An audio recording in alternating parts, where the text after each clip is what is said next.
If you want to learn coding by building real-life projects, you are at the right place. In this tutorial, we're going to build complete application using React and Next.js. We're going to have features like sorting and filtering. We're going to try out server-side rendering, and we are not going to use any CSS framework, but style everything from scratch with CSS, including responsive layout. We're also going to have dark mode and light mode. Lastly, we're going to deploy the application with Vercel. So before getting started, let's take a look at the final product. So we're going to build a word-ranked application. The user could be able to search by name, so for example, Finland, or the continent, let's say Africa, or the sub-region, so let's say Southern Asia. And also you can sort the data by population, area, name, or the Guinea number. And we're also going to build a country page where user can see the basic information as well as the neighbor countries. And we're also going to build a theme switcher functionality as well. And everything should be responsive. If you want to follow along, be sure to check out the description to download the resources as well as the design. But other than that, if you're ready, let's get started. First, let's open the terminal. You can do that with Visual Studio Code. In the folder of your choice, let's say npx create next app, and we're going to name it word ranks. And let's wait for it to install. When it's done, let's open the project. In here, I'm going to go into the project by saying cd word rank, and then I'm going to open it by saying code dot. It's going to open a new window, so let's close the old one and make this bigger. In here, in the terminal, you can start the project by saying yarn dev. When it's started, you can find it under localhost 3000, and let's create a new folder and name it src. Let's move pages and styles under src. And let's start up by going to global.css and create some variables. Let's say root, and we're going to have text color secondary, primary color, background color,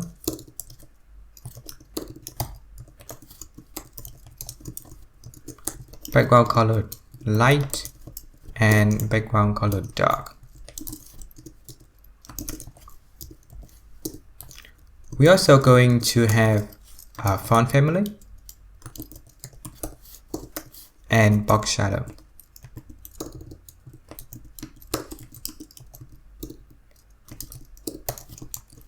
You can find all the property for these variables in Figma. So if you go to Figma and select the element, you should be able to find the color and the typography as well as the content under inspect.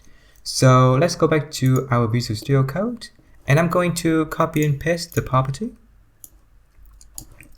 You can pause the videos or go to Figma to check it out yourself. In order to use a pop-in font, we need to go to Google Font and search for pop-in. In here, I'm going to select light, medium, and bold. And let's import it. Let's copy this and paste it in here. And let's save that. And let's start up by using the formula in here.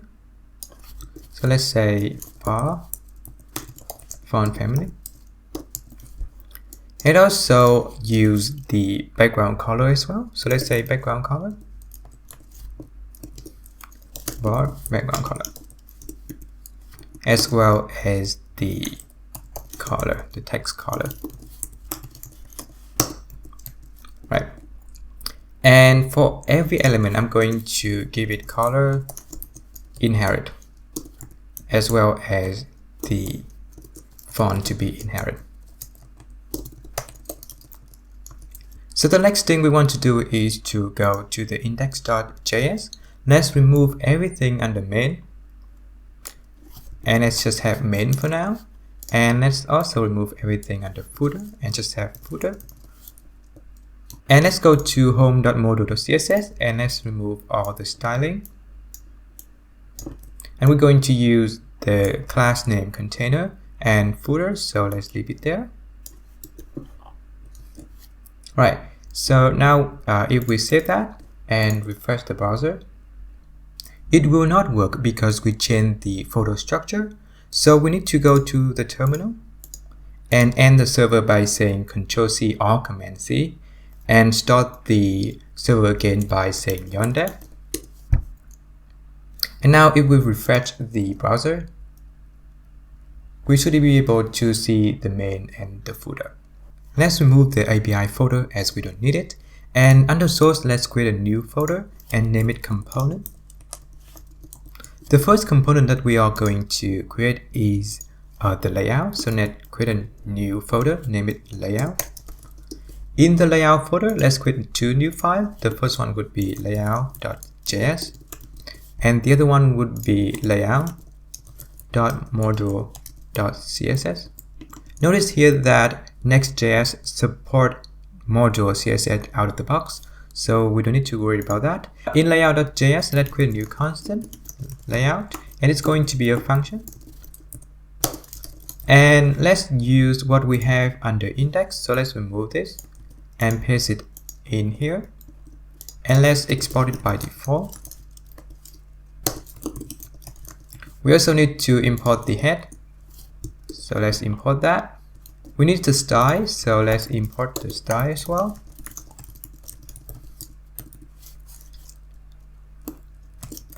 Layout.module.css. In here, let's copy and remove everything from the home and paste it here.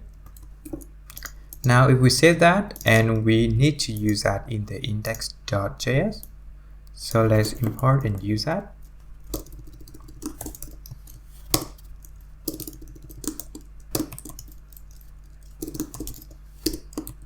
In the layout, let's pass in the children and let's use that inside the main. And now if we go back to the index.js and if we say main and save it, now it should look the same. The next thing I want to do is copy the logo. So you can find the logo under the resource, and let's just copy and paste it under layout. Now the logo is the HVG, so let's copy this and paste it under header. So let's create a header and paste the logo inside. And now if we save that, we should be able to see the logo.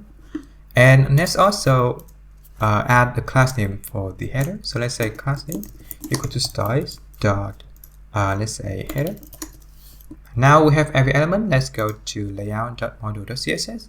In here, I'm going to give the container padding of 24 pixels, and I'm going to give it a height of 100 view height, and let's say display grid, and let's use grid template row, and let's say auto one fraction auto. And now if we save that, you can see that the footer now is on the bottom and the main will take every space available between the header and the footer. In the footer, let's say text align, center, font size to be 0.75 rem. And in the header, let's remove the main, we don't need that. Let's say display flex, justify content center, align item center, and let's also give it a margin bottom of 32 pixel, and the footer, let's give it a margin top of 32 pixel. This one should be margin bottom. Right, so now we have it. Let's go back to the layout, and I want to change the footer to be my name, add dev challenges .io. In here, let's also add a new pop and call it title. By default, it's going to be word ranks. And let's use that instead of create next app. So we also want to use our icon. So let's just drag and drop and replace it. Right. So now if we refresh it, we should be able to see the word rank and the icon. Before we move on, let's delete this and this that we're not going to use. In index.js, we need some data to work on. So let's export a new constant. This is going to be getStaticProps. It's going to be an async function. And it's going to return an object with a props inside. And before returning anything, we need to create a new constant called rest. This is going to get the data from the endpoint. And because this is a promise, so we need to wait for it. And we also need to create a new constant, name it country. This also need to wait for the rest to resolve. So let's say rest JSON. And now let's return the country inside the prop. And we need to pass it in the home. So now if we say console.log country, we should be able to see the list of countries. So now if you want to get to know more about getStaticProps, you can go to Next.js.org and search for it. But basically what we have done here is that we want to get all the data at the build time. So later on when we visit the page, all the data would be available for us. We don't need to wait for any call to resolve. But remember, this is static. It means that it will only be updated when we rebuild the project. But yeah, now we have the data. Let's move on. So in main, let's add a div. And let's say found country length country. And I'm going to give it a class name style.count. We also want to add a search input, but we don't have this component yet, so let's create them. So under the component, let's create a new folder, call it search input. In here, let's create two new files. The first one would be searchinput.js, and the other one would be searchinput.module.css. In the searchinput.js, let's create a new constant, search input. This is going to be a function. This is going to return a div. Under the div would be an icon, which we don't have yet, and an input. In order to get the icon, we need to install the Material UI icon because we want to use Google icon. So let's stop the server and say yarn app material UI core and Material UI icon. And let's wait for it to install. Now when it's done, let's start the project again. In the input, let's import the search routed from Material icon, search routed. And let's use this before the input. And also import the style from the search input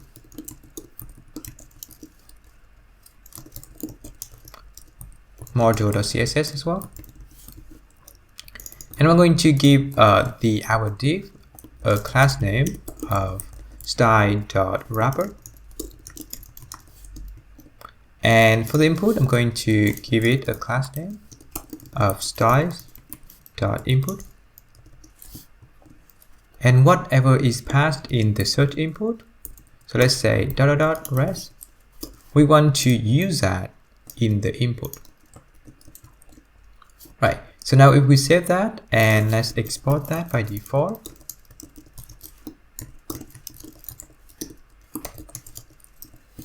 And let's use that in the index.js.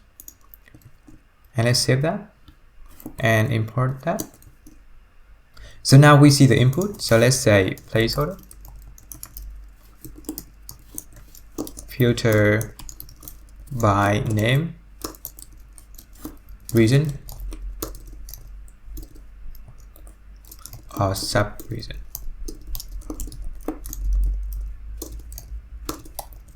And let's save that. Right, now we have it. Let's go back to our input and let's start styling. Insert input.model.css. Let's select the wrapper. In here, let's say display flex.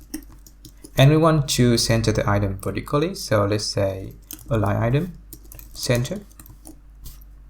Let's give a background color, let's say background color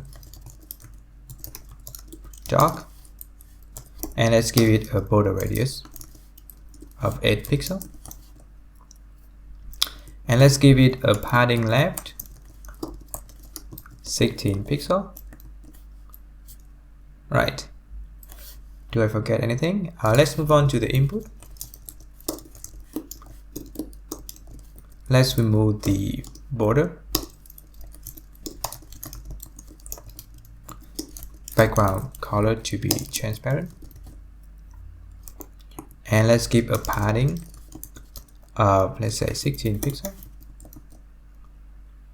and let's give it a width 100%, height 100%. Right, looks good. And let's remove the outline as well. Right, so now let's select the placeholder by saying import placeholder, and let's say color to be text color,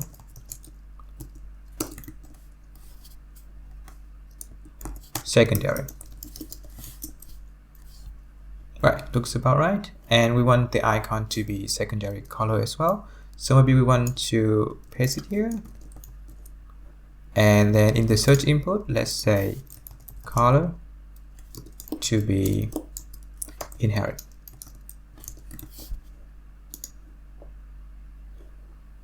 Oh, we need to put it in the wrapper. Right, now we have it. Let's go back to home module.css. In here, let's say count. I want to give it a margin, let's say 12 pixel, 0. And let's also give it a color, text color, secondary. Right, it looks good. Next, let's create a new component, name it country table. In here, we're going to have two files, countrytable.js and countrytable.module.css. In the country table, let's create a new constant. Country table is going to equal to function. This is going to take in the country. And let's return a div with country text for now. And I export it by default. Right, let's try to use that in the index.js. So let's use that below the search input. So country table. And let's save that. And it also path the country equal to country. Right, now we have the text. Let's go back to our country table. Let's close this and this. Alright, so in here we want to create a header, so let's create a new div. I'm going to give a class name of, let's say, style.heading, and let's import the styles as well.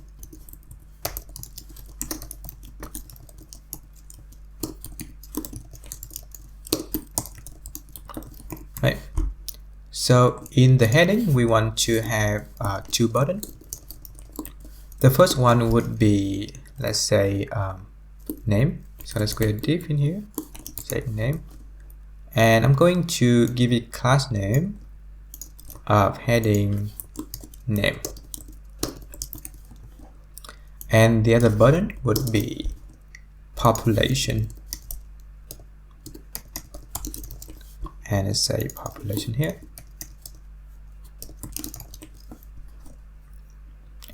Below the heading, let's map to the country. So let's pass in the function. For each country, we want to create a new div,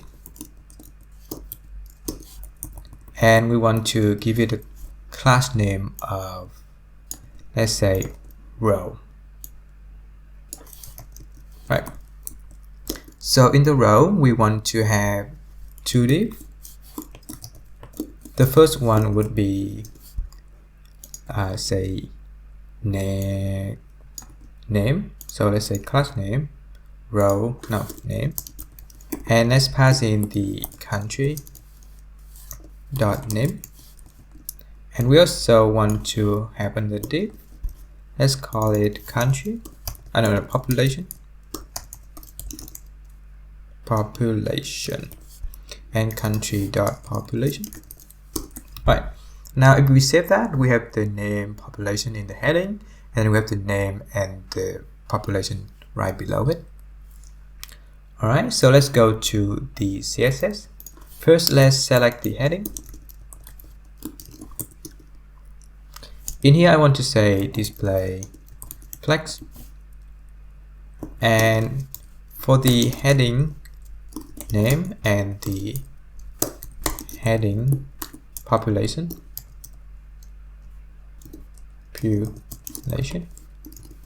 I want each of them to have flex to be 1,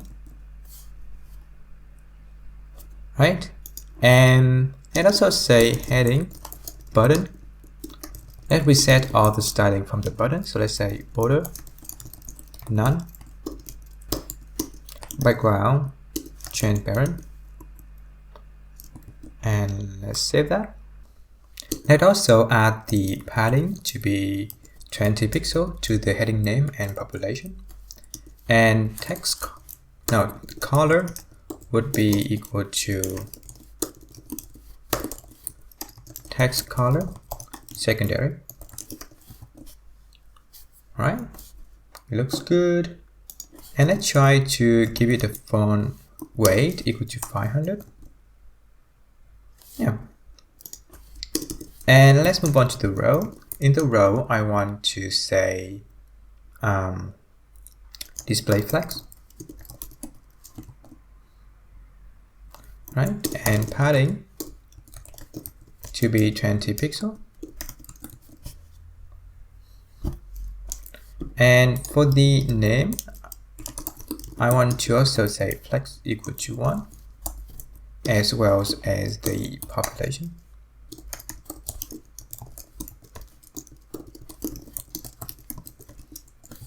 Right.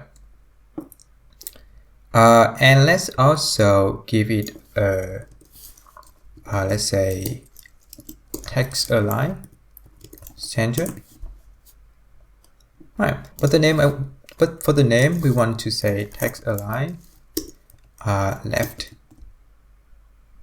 And also, let's do that in the heading name as well.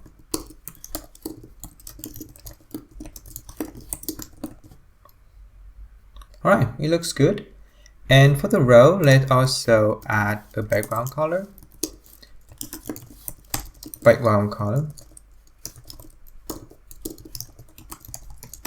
Light. Alright, looks good. And let's say border radius 8 pixels. Let's say margin bottom 16 pixels. Alright, it looks good. And then let's say box header.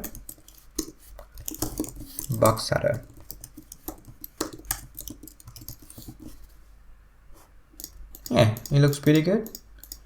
And you can see here we have the outline in the heading. So let's remove that.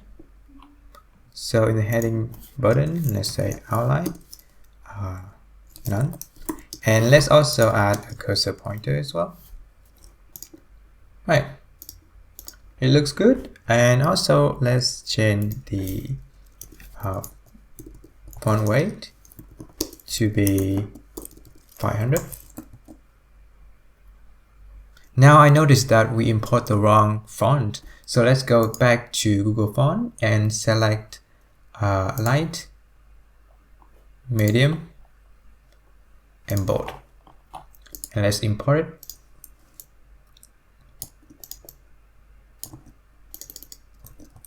Right. So now if we save that and go back to our page, the font is now correct. So yeah, we now have the data display. So we want to have some animation when we hover the row. So let's say row hover.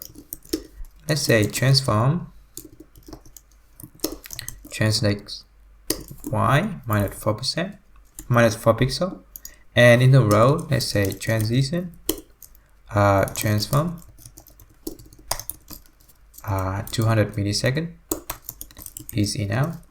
Now if we save that, when we hover, it's going to move up a bit, but we want to give it more dramatic feeling. So let's go back to GoBold.css. Let's copy this box shadow, and I want to say that when it hover, the box shadow would be, let's say 0.1 opacity, let's say 4, and then 16, and then also in the transition say box shadow 200 millisecond is in out. Let's save that. Yeah, it looks pretty good. So the next thing we want to do is that when we click the heading, we want to be able to sort by the value.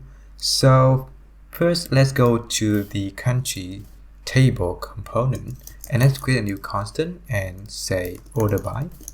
This could equal to a new function. In here it's going to take in the country, and let's try to return the country dot sort, and let's say A, B, and we're gonna try to sort by the population first. So let's say A dot population. If it's larger than B dot population, then we're going to return 1, otherwise we're going to return -1. And let's save that, and let's try to use that inside the component. So inside the component, I'm going to create a constant named ordered country equal to order by country. And if now if we save that, it's going to sort it by ascending. So we can say if direction is equal to ascending, we want to return this function. Otherwise, if direction equal to descending, we want to return the opposite, which is -1 here and 1 here. And by default, it's going to return the country. And let's also pass in the direction in the function. So now if we save that, if we pass in the descending here, it should be sorted by descending order. But you also notice here that we haven't used the order country constant yet, but it's already working. The reason is that every references to the country would take the changes, and we don't want it. We only want to use the order countries, and we want the countries to stay the same. So in order to fix that, we want to create a new array by saying something like this, and same thing in here. And now if we save that again and refresh it, And now if we save that again, refresh it, it will not work because we haven't used the order country yet. So let's try to use that. Alright, now it's working. The next thing we want to do is to add the arrow next to the heading. So in here, I'm going to say keyboard arrow down routed. We also want to add this under the name as well. So if we save that, it doesn't look quite good. So let's go to the CSS. In the heading name and population, let's say display flex. Justify content to be centered and the line item to be centered. Now everything is centered, but we don't want it to we want to align to the left, but we want to align the name to the left. So we can say justify content flex start, and let's delete this. Alright, it looks good, and we want to have the arrow to have different color, the primary color. So we need to add a new div, and let's name it let's say style and heading arrow, and let's paste it inside, and let's use that here as well. Alright, so we also need to pass in the color to be inherit, and same in here. In the style, let's say heading icon on heading arrow, color to be primary color.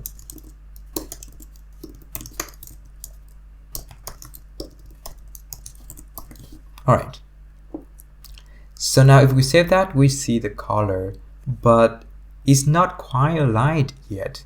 So in order to fix that, we need to say display flex again and justify content center, align item center. Now we center the icon inside wrapper, and I'm also going to add a margin left, let's say 2 pixels. Right, it looks good, and let's go back to our countries table. Now it is order descending, and it has the arrow down, but when we order ascending, we want to have the arrow up. Let's create a new component and name it sort arrow. This is going to equal to function. The function is going to take direction as a part. In here, let's say if there isn't a direction,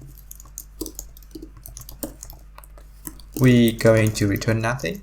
We can say that by just returning a fraction. Alright, so if the direction is equal to descending, we want to return this. So return, otherwise we're going to return, but instead of arrow down, we're going to return arrow up. So let's say keyboard arrow up routed. So next we need to use the sort arrow in here. So let's just say sort arrow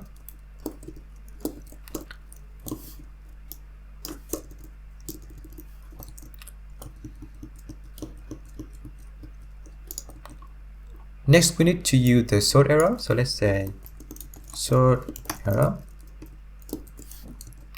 and in here as well. In the population, let's try to say direction equal to descending, for example, and now it works. So let's say ascending to see if it works.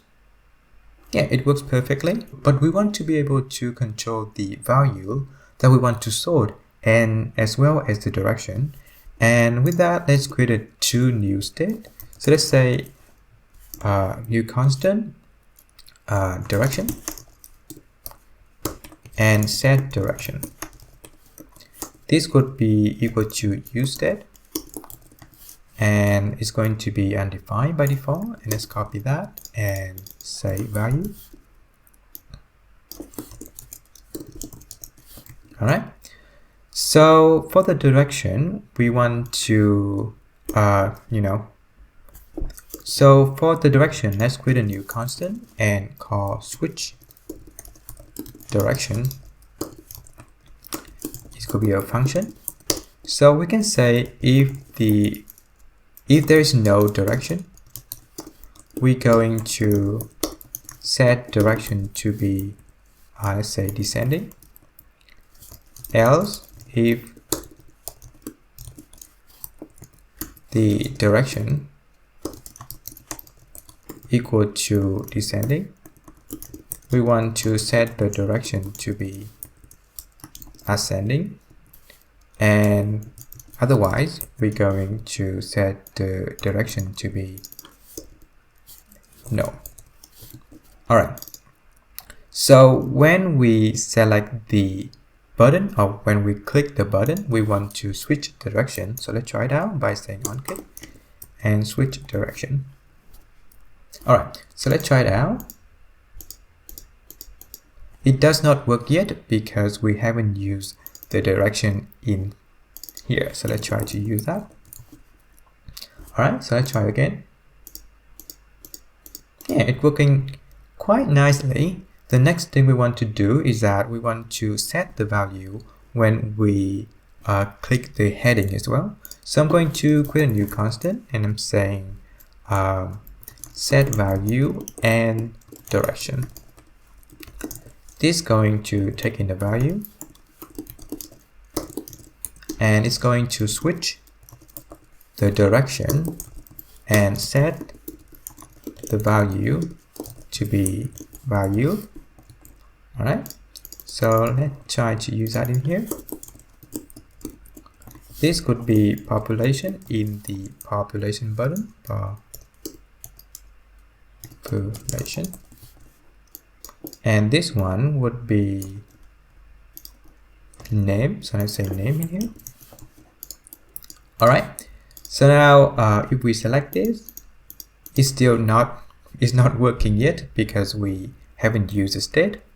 So in the order by, let's pass in another value, and we're going to use the value instead of the population here. So let's say b a dot value, a value and b value, so it's the same in here. All right, so in the order by, we need to pass in the value and the direction. And let's remove this. All right, let's try if it works. So now is ascending, descending, ascending, no. It's working quite nicely, and let's try the name to see if it works. Default, descend. Is that descending or ascending? Descending, ascending. Yeah. It's working quite nicely. The next thing we want to do is to filter the country by name, region, or subregion. So let's move on. In order to get the filtering working, we need to go back to our index.js. In here, let's create a new constant and name it filtered country.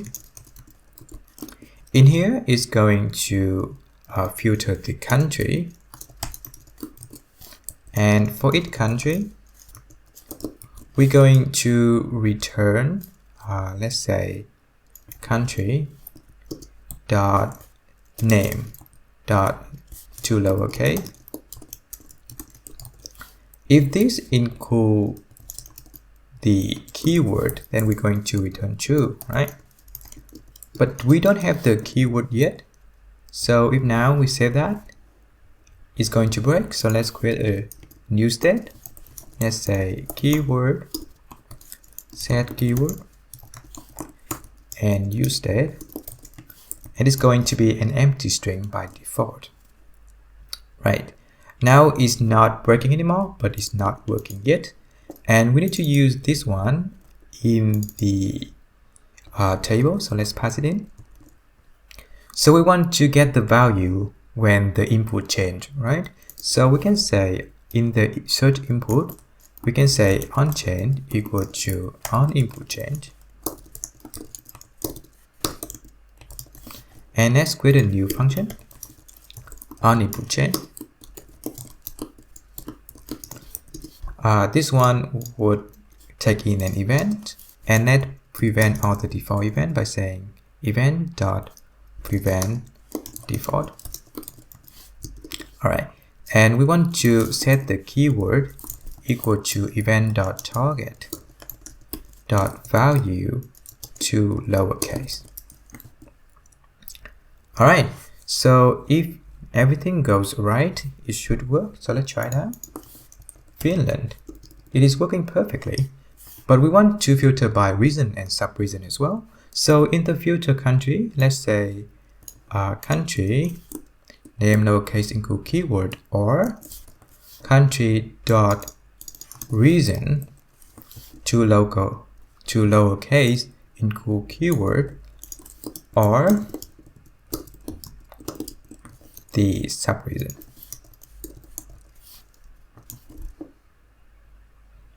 Alright, let's see if it works. So let's say Asia. It's working. And let's say Southern Asia. Well, it's working perfectly. So we got the filtering and sorting. The next thing we want to do is to work with the country page. So let's move on. So on the page, let's create a new folder and name it country. In here, let's create two new files. The first one would be id.js, and the other one would be country.module.css. The reason why we name it id in the square bracket is because we want to create a dynamic route. It's going to be country/the id, but you will see in action in a few minutes. So in the id.js, let's say constant country equal to a function. Let's try to return a div with country inside, and let's try to export it by default. So in order to see the country page, we need to go to the country table, and we want to use a link tag from Next.js. So let's say link href would be equal to, let's say, /country/country dot, we're going to use the, let's say, alpha3 code, so country.alpha3 code, and save that. We need to import the link, so let's say import link from next/link. Is that link like link? Yeah, it's working fine. And let's try to select Afghanistan. Now we see the country, but we want to have some data to work with. So let's go back to the ID file. I'm going to export a function named getServerSideProps. This one would be an async function, and we're going to take the param from the function as well. So let's say param in here, param, and we need to return, similar to getStaticProps, we need to return a props, an object with a prop inside, and if we save that. And if you want to get to know more about server-side props, you can go to Next.js again and search for it. But what we want to do is that whenever you go to the page, we want to fetch data in the server before we render it, right? But yeah, so before returning, we want to say a new constant response equal to await fetch. In here, let's pass in the endpoint and say param in here .id. All the endpoint would be provided in the country API, and you can find the API under the description. So in here, let's also create a new constant and say country with lowercase. This one will wait for the rest.json to resolve. Alright, so let's pass in the country in here. And if we say country and let's console.log the country. So now if we refresh it, we will see the country in the console. Now we have the country, let's move on to style the country page. The first thing I want to do is change the div to be the layout. And the title would be the country .name. If we save that, we can see the name changed here. In the layout, let's create a div and another div inside it. And I'm going to give a class name. Let's say style overview panel, and we need to have the style as well.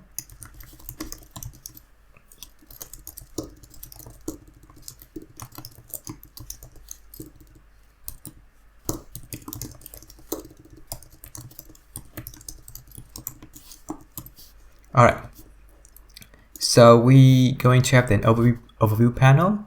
In here, we're going to have an image. The image is going to take the sort of country flag, and then the alternate text of the country name.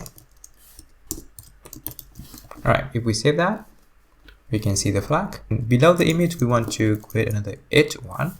This one would be country.name, and under the name we're going to have a div. This is going to be country.reason. All right, below that we want to create a div which will act as a container. In here we want to have two new divs. The first one would be for the population, so let's add a class name in there. Let's say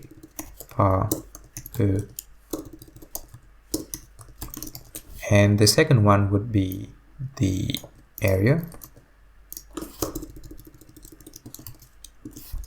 Alright, so in here we want to have another div. This one would be country dot population, and this one would be a div. Let's say population. And similarly with the area, let's copy that and paste it in here.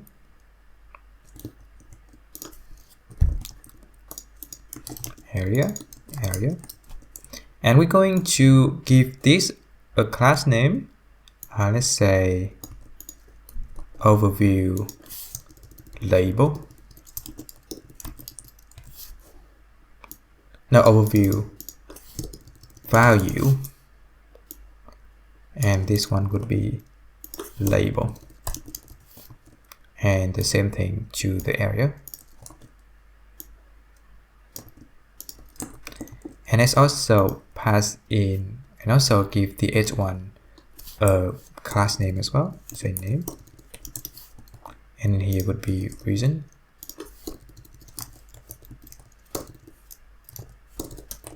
Let's give this div a class of, let's say, number container, or let's say numbers for now. Now we have all the data. Let's go to our CSS and try to style it. In the country.model.css, let's say overview panel, and I'm going to select the image and give it a width of 100%. It's not working, so let's go back here. It should be overview panel. Let's save that. Alright, so now the image take 100% the width. And let's go to the overview panel and let's try to style it. I'm going to give a padding of, let's say, 20 pixel, border radius 8 pixel, box shadow,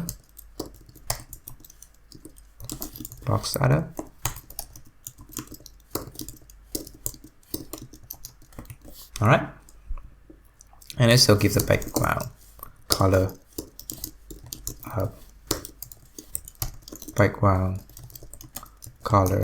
light. Alright, yeah, it looks good. And in here, I'm also going to give a border radius of, let's say, 4 pixel. Yeah, it looks good. Let's move on to the name. So let's select that. Let's go back in here to see what is the class. Alright, it should be overview name. And now I think about that, I think overview underscore panel make more sense. So let's change it back. And in here, view panel. Save that here. Alright. So in the name, we want to say text align to be center. And font size. Let me check the font size quickly. 32 pixel. Alright. And let's remove the margin for now. Let's remove the margin bottom. Alright. So let's select the overview region. In here, let's also say text align to be center. And let's check out the property of the region. So 14 pixel.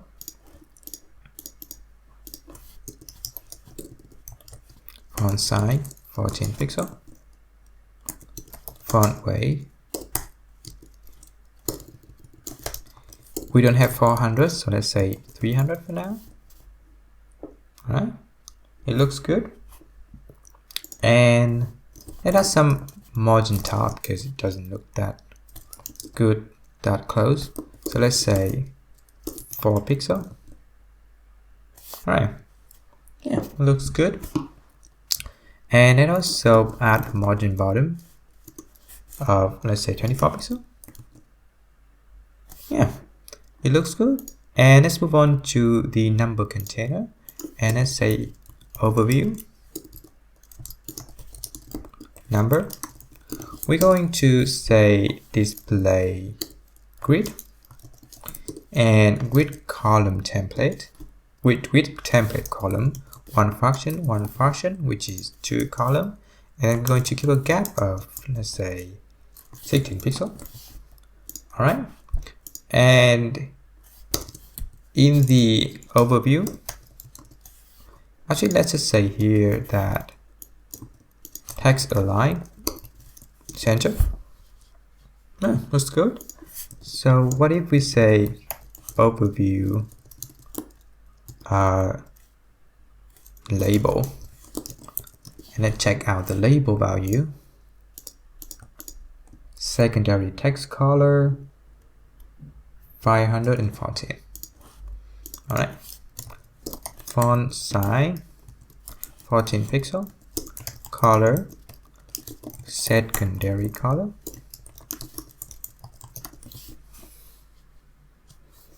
text secondary color, text color secondary. Alright, looks good. And let's go back to Figma to see the value of this. 16 pixel and 500 font weight, which already it is. So it looked good. Yeah.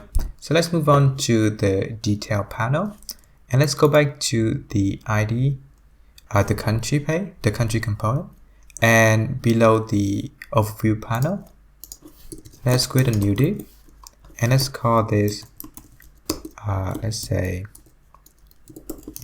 styles dot what should it be? Detail panel. Alright, so first we're going to have an S4. It's going to have detail, and let's give it a heading. So let's say detail panel heading. Alright, so let's check out the Figma to see what we have.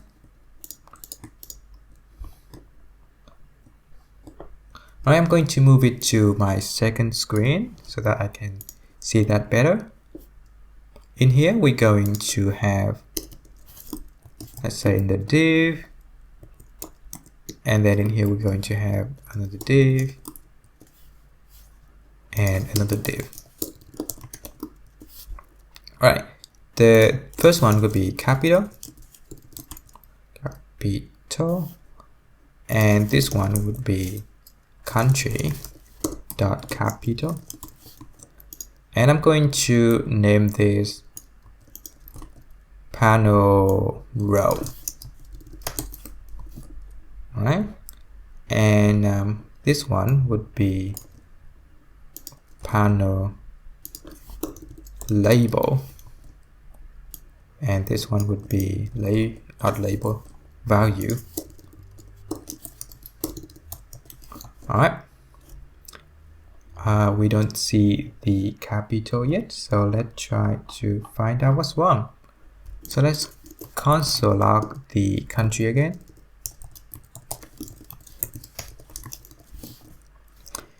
And now if we open it and let's try to find the capital,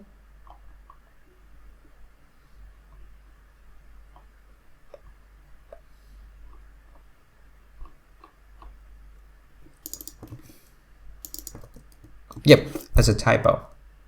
So now if we save that, we have the capital. Let's copy this another tab, and this tab is going to be subregion, and this one will be subregion, and there's also a typo here. Alright, let's save that, and we have the subregion, and let's quickly paste it few other tab. The third value is languages.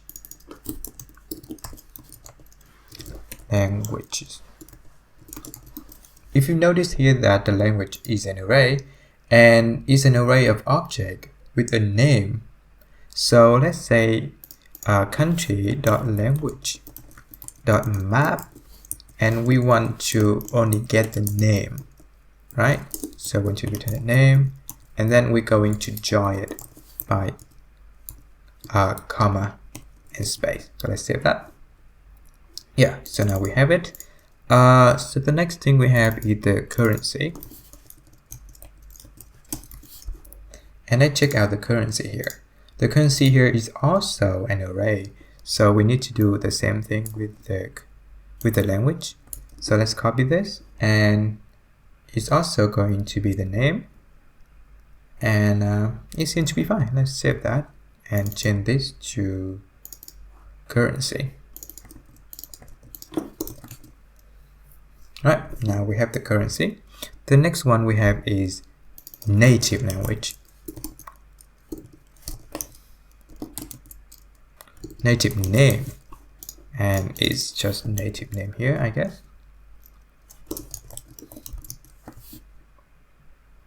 Yeah, it works fine. And the last thing we have is the genie. If you don't know what genie is, you can Google it, because I did as well. But if I remember correctly, it's like how happy is our country.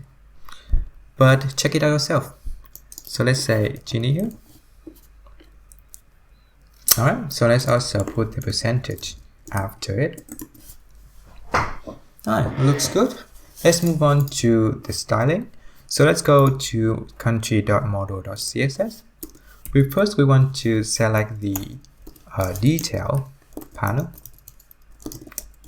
Set detail or details. details.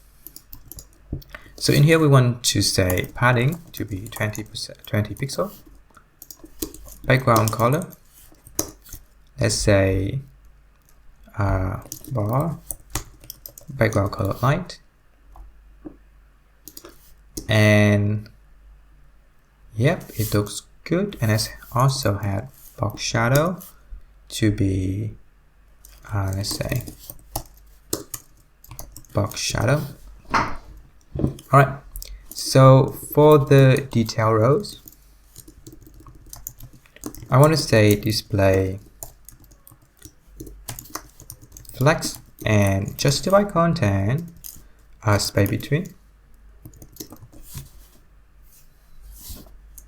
Save that and see what's wrong. We need to change it to be pattern row. Yep, so now it's working fine. Actually, I want to give it a padding of 20 pixel. And because of that, it's not aligned anymore. So let's remove the padding in here. Alright, it looks good. And in the row, let's also add a border bottom of 1 pixel solid. And let's check out the color in Figma. So in Figma, the color would be E0, E0, E0. So let's use that. Alright, if we save that, we have everything looking good. And the heading is a bit off. So let's try to style this. So let's say detail heading. In here, let's use padding 20 pixel. Is that detail heading? Detail panel heading.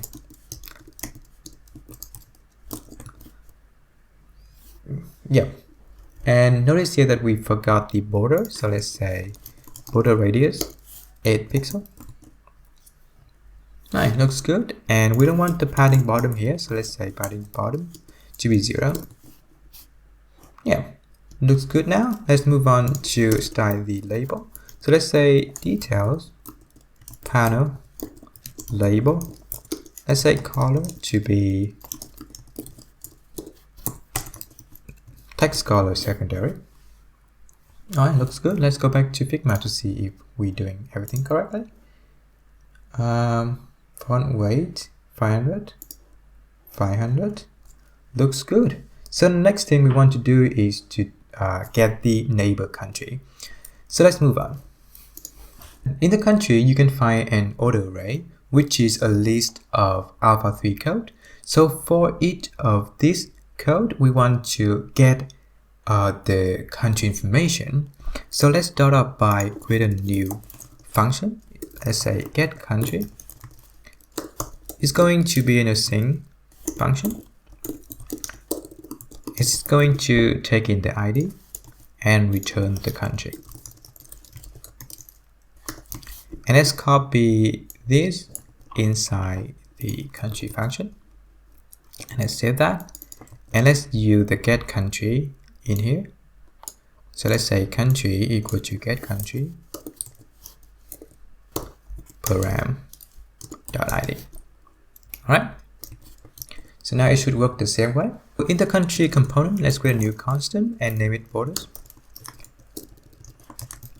And in here, let's say for each country dot borders, we want to return the country information. So let's say border, and then we get the country, passing the border, which is the ID. So let's save that, and let's try to console this. Now you can see that it's complaining because get countries is a promise. So let's create a new constant and say get borders. It's going to be an async function. And let's copy this and return the border instead. So we want to get the borders when we open the web page. So we can say use effect, and this is going to take in a function and an array of dependency, which is nothing at the moment. So in here we can say get borders, In order to use a border, we need to create a new state. Let's say border and set borders. This one would equal to useState. By default, it's going to be empty array.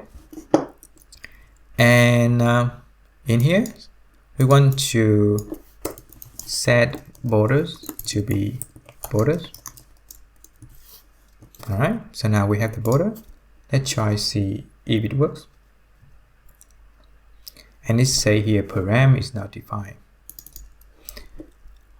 So in here we don't have the param, so let's remove this. And yeah, so it should work, I believe.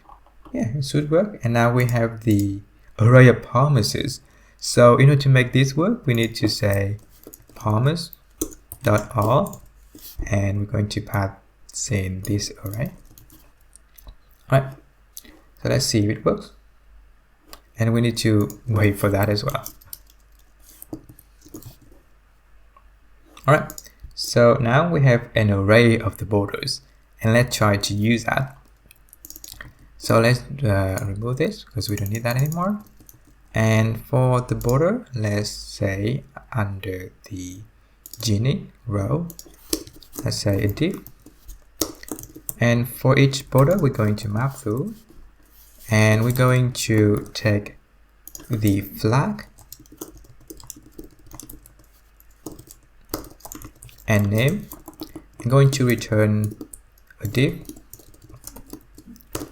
and inside this div we're going to have an image which is we take the source of the flag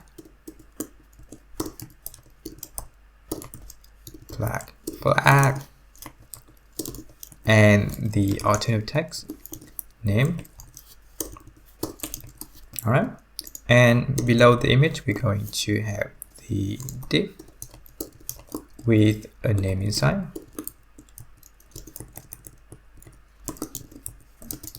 And let's give this some classes as well.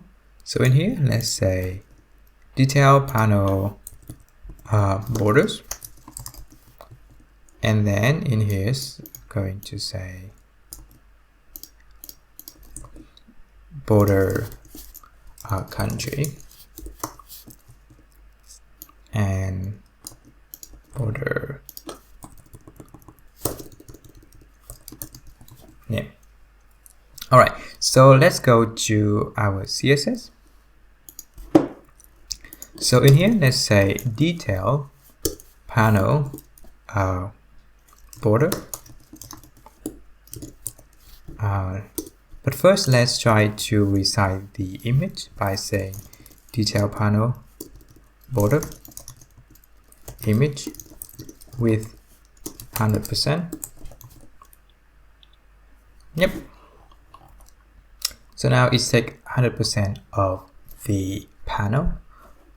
So what we want to do is, let's say in here first, display grid, and we're going to say grid template column. We're going to say repeat, and let's say auto fill,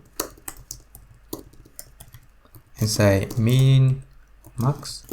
Let's say 120 pixel and one fraction. Let's see what it does. So what it's doing here is that it's going to give a responsive layout to the border countries. All right, so now we have it. Let's select the country by saying detail border, and then I believe it's country, if I remember correctly. And I also give this a border radius of 4 pixels. In the country, let's try to say text align center, and give the grid a gap of 24 pixels. Yeah, it looks better, but we are missing the label. So let's go back to our index. Let's go back to our id.js. Let's say label. Let's copy this. but we want to have the border label. Alright, so you notice here that the label is now inside the grid. So we kind of want to create another div and name it a container.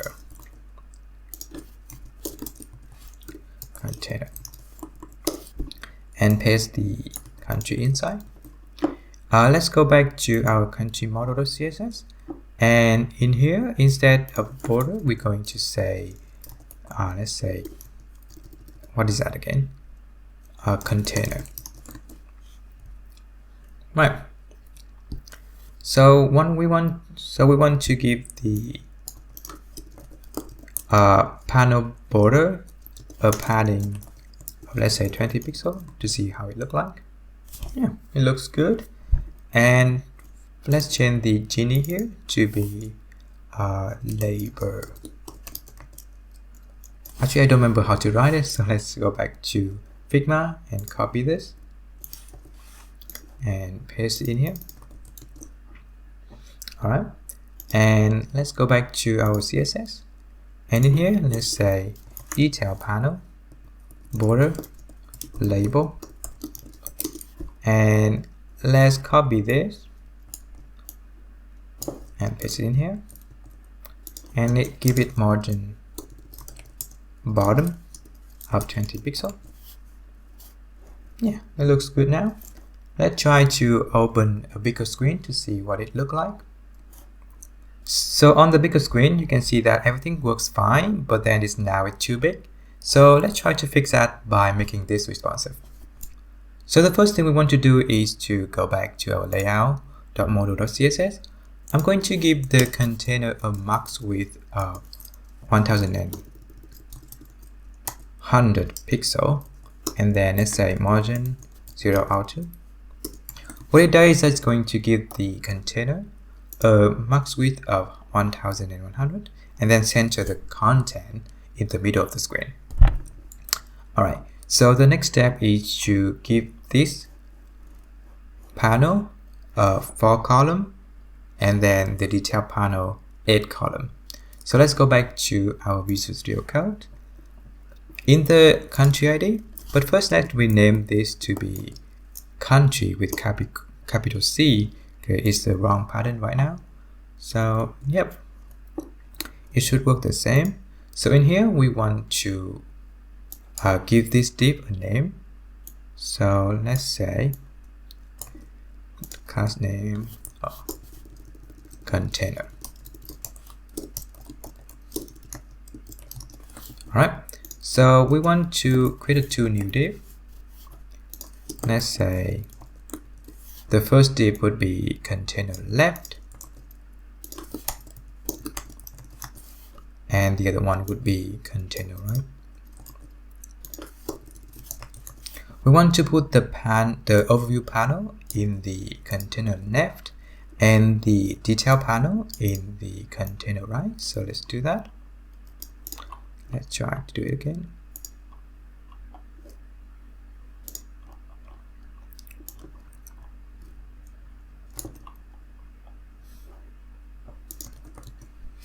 Alright, so let's go back to our CSS.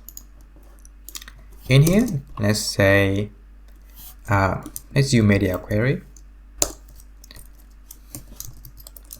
And we're going to use min width because we work from mobile to desktop. So let's use min width. And there will only be one breakpoint, which is 720 pixels in this project. So let's just say 720. In here, we want to select the container and give it a display grid. And let's say grid template column repeat 12 times one fraction. So it's going to create 12 columns. And for the container left, is at left underscore.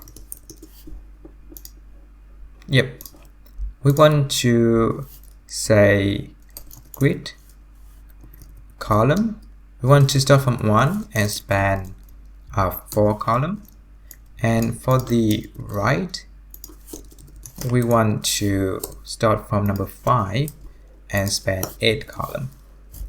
Alright, so let's see what it look like in the bigger screen. Yeah, it's working nicely, but then we have no spacing here, so let's go back and say gap of 24 pixels, and let's go back to the bigger screen. Now it has a gap, but we notice here there's some weird spacing here, so let's inspect to see what it is. We can see here that the heading has some weird margin, so let's go back in here and select the details panel borders heading. So let's select the detail panel heading. Let's say margin 0. Yep. And now there's no spacing here, so let's check again. Yeah, it looks good now. And because of that, in the mobile screen, there is no space between the detail panel and overview panel. So by that, let's copy this container, and instead of 12, let's change it to be 1. So let's go to the bigger screen again. In here, everything works fine in the country page, and we want to be able to go back to the home page by selecting the logo. So let's go back to Visual Studio Code and go to layout. In here, in the header, let's add a link. In here, let's paste in the SVG. The link would be an href and just a slash, right? And we need to import the link. So let's say link from Next.js, and if we save that, if we select the logo, so now if we select the logo, it should go back to the home page. Alright, so it's working quite nicely. The next step is to make the home page responsive. If you look at the design in desktop, we also have a flag, an area, and a genie. So let's go to Visual Studio Code and try to achieve that. So let's go to our country table. So in the country table, we want to have 2 new columns after the population. So let's copy it and paste it one time. In here, let's change the class to be heading underscore area, and in here change it to area as well. For the heading, let's change it to be, let's say area and kilometer, and let's use a superscript tag. Let's say sup, and then let's say 2 here. And if we save that, we can see the text appear, but I want the 2 to be like smaller, so let's say style equal to font size, and let's say 0.5 rem. Alright, it's working quite nicely. Let's also add another tag, and let's change it to be Guinea, and this one would be Guinea. And notice here that if I change the direction, the arrow also appear in the arrow in Genie. So let's fix that by saying in here, let's say only the value equal to population,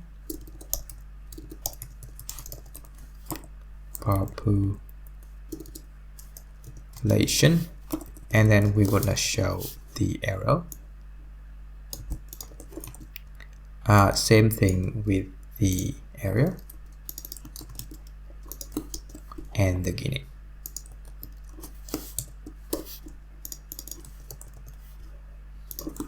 We also want to do that for the name.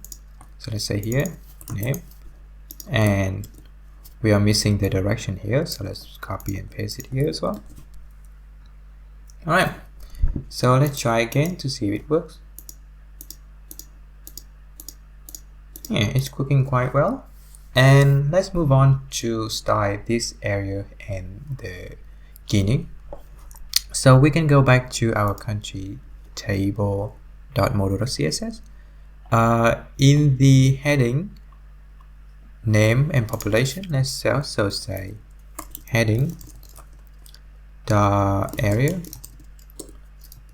and heading beginning. Right. So let's also add it to the row as well. So in here, let's copy this and paste it 2 times. First one would be area, and the second one would be beginning. If we save that, we have something appear, but it's not working yet. So what we need to do is to go back to our CSS, and we also say area to be flex1 and the beginning to be flex1. So now it's working quite well, but for the blank space we want to go back to the country table, and let's say if there's no area, so going to return 0, and if there is no beginning, we're going to return 0 as well, and also add the percentage here. Right, so now we have it. So next step is to add the flag. So before the name, let's create a new div. Let's give it a class name of flag. So let's copy this and say flag. In here, let's add an image. The image could have a source of, let's say, country.flag, and the alternative text to be country.name. Right. If we save that, it's going to go crazy because the image doesn't have the max width yet. So let's go to our CSS. Let's select the flag, and let's say flex1 as well. And after that, let's select the image by saying flag image with 100%. Right, so now it is better looking, but I'm going to say that if the image, the flag, take 1, the name and everything should take 4. So I'm going to say for here, for here, for here, for here, and then for here as well. And in the heading, we also need to change it to be 4. Right. So it's not quite working yet, so we need to go back to our HTML. And before the name in the heading, we need to create a new div, and it's going to be just empty div, and put it a class name of heading flag. And we want to give this heading flag a flex1 as well. So let's say flex1. Right, there's something wrong. The flag should have the flex1, sorry. Right, yeah, so it's working. And let's add a border radius for the flag as well. So let's say border radius 2 pixels. Right, and yeah, looks good, but I want to have some spacing between the flag and the name. So we can do that by saying margin right 8 pixels. And also let's add the margin right to the heading as well. Actually, let's say 16 pixels.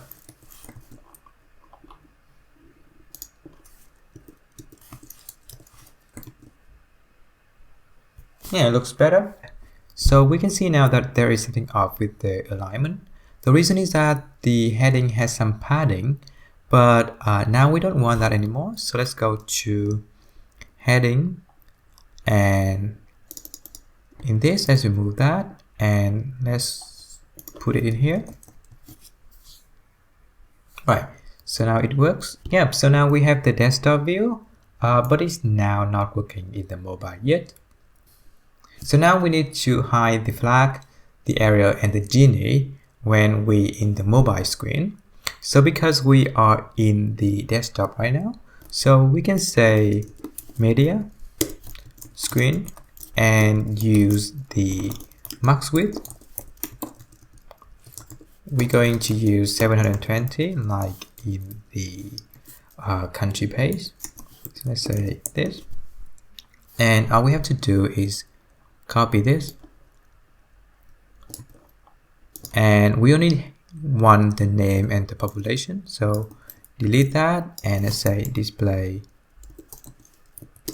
none here.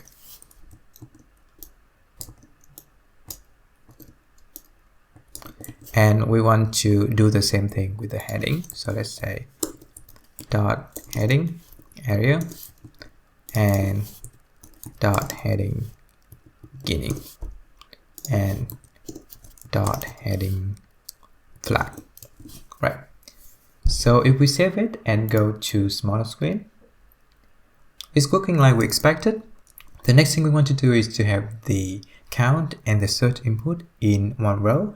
So let's go to our index.js. In here, let's create a new div and paste in the count and the search input.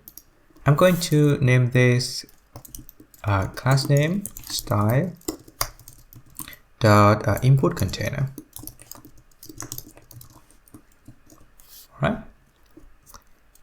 In here, let's go to our home.module.css. Let's say media screen. Again, we're going from mobile screen to desktop screen. So let's say min width 720 pixel, and this going to be container, it's going to be display flags, and justify 10 align space between. So if we go to bigger screen, we're going to face one problem, that the search input is quite small now. So in order to fix that, we need to go back to our code, and in the index.js, we want to create another div.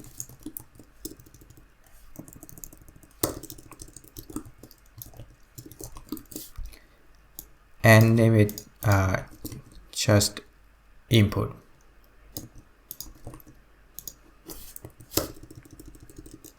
Right. So let's go to the home.module.css.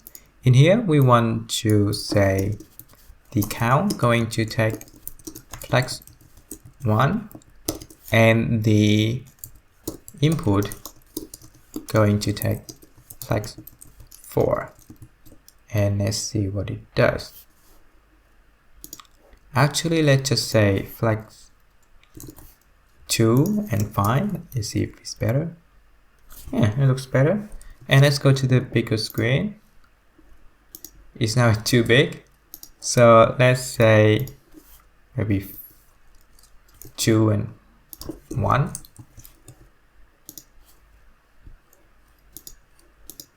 Yeah, I think it looks okay. And let's also add some margin to the container as well. So let's say margin bottom 40 pixel. Yeah, looks better. Let's go to bigger screen. Now we have it. The sorting is working. The filtering should work as well. Cool. And let's go to the country. Yeah, it's working quite nice. It's working quite nicely. So the next step is to add a dark theme. To have the dark theme, first thing we need to go to global.css And in here, I'm going to say data theme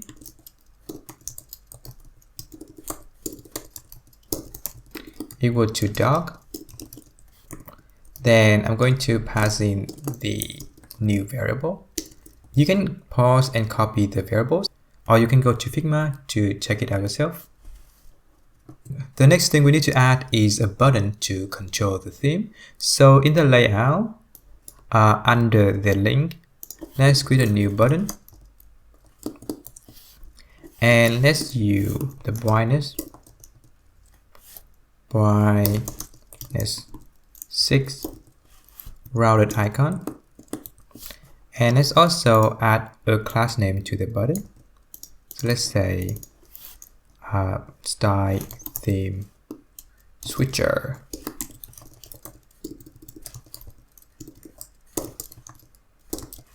Alright, so let's save that. And we can see the button now. And let's make it prettier by going to the layout.model.css. In here, let's select the button and remove the border, as well as the background color. Alright, and let's remove the padding as well. Alright, it looks good. And let's say color to be text color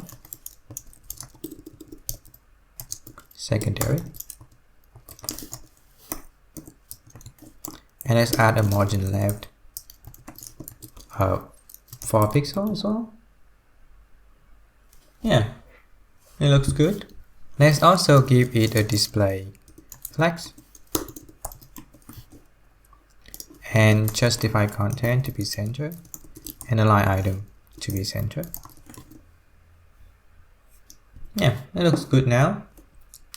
So let's go back to our layout.js. In here, we want to create a new state called theme. So let's say const theme and set theme equal to use state. And by default, it's going to have maybe light. Alright. Next, let's create a new function. Let's call it switch theme. And it's going to equal to a function. So let's say if theme is equal to light, we're going to set theme to be dark. Else we're going to set theme to be light.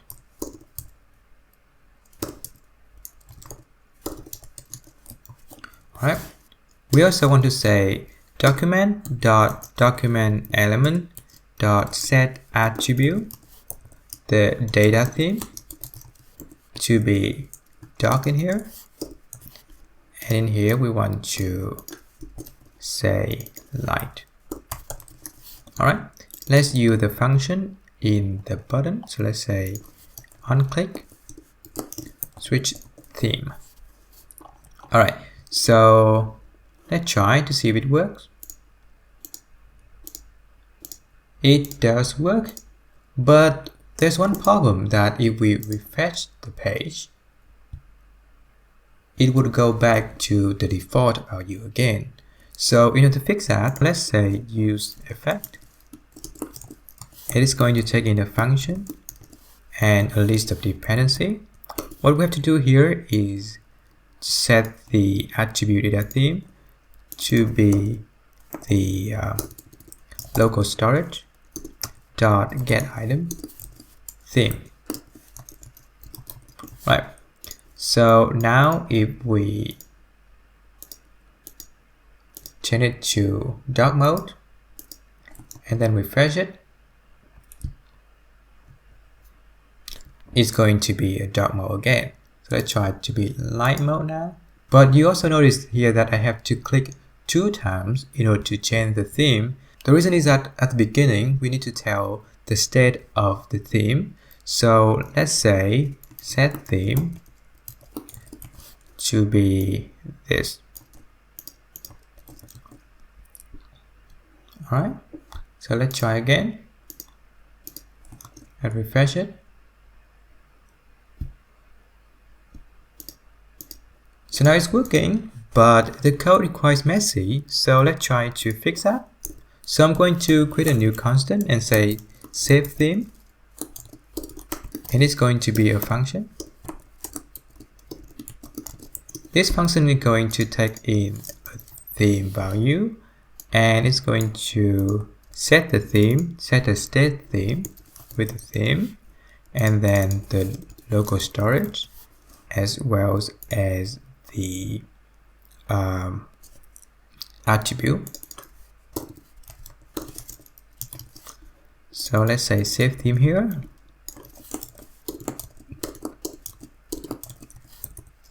Light, and it's dark here. Alright, yeah, it looks good. And yeah, so you can see that there is some error in the country table. In order to fix that, we need to go to the map function and say key equal to country.name. Alright, if we save that and refresh the page, we should not see the error anymore. Now I think that we have everything. Let's try to deploy this application. To deploy the project, the first thing we need to do is to create a new repo in GitHub. So under github.com/new, let's create a new repo. I'm going to call it word rank. And let's create a repo. And let's go back to our Visual Studio Code. And here let's say git add and git commit. First commit. And let's go to the main branch by saying git branch main. And let's copy the remote. So let's go to GitHub page and copy this and paste it in here. And let's say git push. And let's copy this and push it. It will take a few seconds to push to GitHub. So when it's done, let's go to Vercel, or I don't know how to call it, Vercel, and import project. Let's select GitHub. And let's copy the URL in here. In here, we just need to click deploy, and it's going to deploy first. Let's wait for it. Unfortunately, our build is not successful. And the reason is that we should import link with lowercase. So let's go back to our Visual Studio Code, and we're going to search for next/link and replace with next/link with lowercase. And then replace that. And let's add and say fix link issue. And then let's push that again. After it pushed, Vercel would run the build again. So let's check in a few minutes. So now it's done and is successful. And now we have our own URL, and let's check it out. Now we can find our application under wordranks.vercel.app, and the theme switcher working quite nicely, as well as the filtering and the sorting as well. But there's one problem. If we try to select a country, it will take few seconds to load. The reason is that we are using getServerSideProps, which means that the server needs to get the data every request. So if we go to the official documentation, it says here that we should only use getServerSideProps only if we need to pre-render a page whose data must be fetched at the request time. So for example, if the population is updated every second, every minute, or maybe every day, then we should use getServerSideProps. But because for this API, the data is not going to be updated that often. So we can use getStaticProps instead. But in order to use getStaticProps with a dynamic parameter, we need to use a function called getStaticPaths. So let's search for it. getStaticPath. Again, you can read more about getStaticPaths in the official documentation, but let's go back to Visual Studio Code and see how we can use this. Under country folder in id.js, let's change getServerSideProps to be getStaticProps, and before that we need to export another function. So let's say export the constant getStaticPath. This one is going to be an async function as well.